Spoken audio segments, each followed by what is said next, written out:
पीहू के जाने के बाद शांतिपुर गांव फिर से सुंदर, शांत और लोग हंसी खुशी जीने लगे थे। एक रात गांव में एक शादी हो रही थी। पूरा गांव शामिल था। सब धूमधाम से शादी मना रहे थे और तभी गुड़िया जमीन में लेटे हुए आती है और अचानक उठकर सीधा दुल्हन को खा जाती है। ये देखते ही लोगों के बीच में अफरा तफरी मच जाती है। कोई भागता है, कोई चिल्लाता है और वो गुड़िया खड़े होकर एक बच्चों जैसा गाना गाती है और फिर एक के बाद एक सबको मौत के घाट उतार देती है और फिर वो गायब हो जाती है।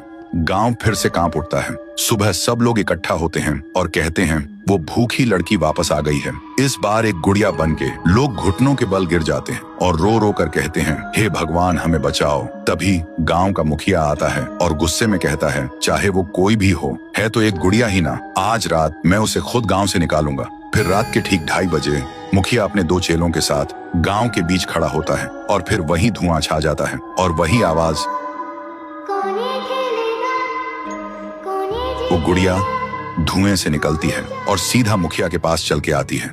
मुखिया कहता है, निकल जा मेरे गांव से, नहीं तो तुझे यहीं बिखरा दूंगा। गुड़िया हंसती है और कहती है, तेरे से पहले भी किसी ने ये सोचा था। और उसी पल वो गुड़िया बड़ी होने लगती है और अपनी पैर से तीनों को कुचल के मार डालती है।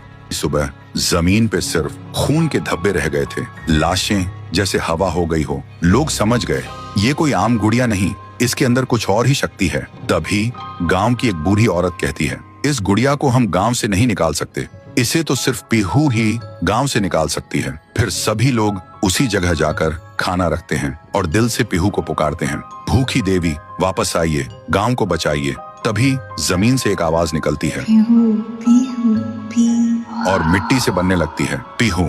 लोग चिल्लाकर कहते हैं, देवी हमें बचा लो। फिर रात होती है।